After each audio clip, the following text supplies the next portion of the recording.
Үстүбүздөгү жылдын 1-декабрында Жогорку Кеңештин депутаттары 2017 жылдын 16 январындагы Сокулук районундагы Дача суу айылында Боинг 747 жүк ташуучу учагы кулаган авиациялык кырсыктын себептерин жана шарттарын изилдөө боюнча коомдук комиссиянын корутундусун угушту.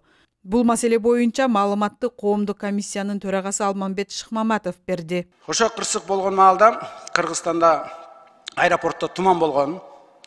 Ошол мактын интернетте да общий доступта бар. Чорный ящиктеги пилот менен биздин жер кызматынын наземный службалар менен сүйлөшүп, алар посадка сураган.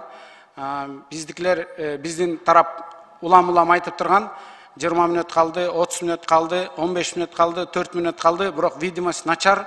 Вертикаль боюнча 600 метр, 400 метр, 300 метрге чейин видимость начар. Ошондуктан баягы конвой кайра айланып убакыт өткөрүп дагы айланып келе деп. Алар бир жолу барып учуп кайра келишкен. Ошо кезде ошол учак менен биздин наземный службаны сүйлөшкөндөрү бар, урушкандары бар. Пилот айтат, мен чарчадым, чарчап келатам деп баягы биздеги наземный службаларга мындай өзүнүн недовольствосын билдиргенде мен коном депчи. Анткени эскертүү болгон да, может конбойсуң. Анан көрбөй калганына байланыштуу компьютер приборлор өздөрү жерди таап конот да.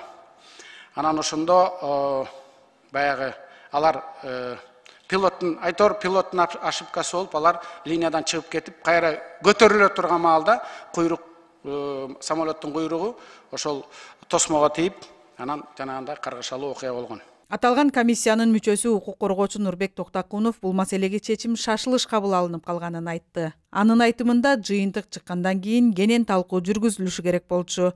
Мындан сырткары айрым эске алчу жагдайлар болгон. Бүт күнүнүн баарын лөтчүктөр үчүн ошо кулады деп жыйынтыкка келиптир. Бирок жакшылап окуп чыксак, жанагы биздин деле диспетчерский кызматтын жоопкерчилиги бар экен.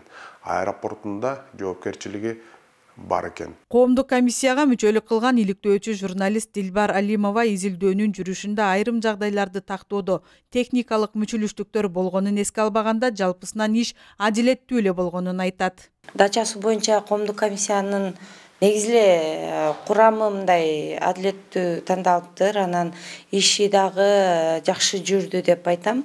Бирок баягы берилген убакыт баары бир кыска убакыт экен. Мындай чоң көйгөйдүн, кырсыктын, анын келип чыккан көйгөйлөрүн иликтегенге бизге берилген убакыт мындай жетишсиз болду да.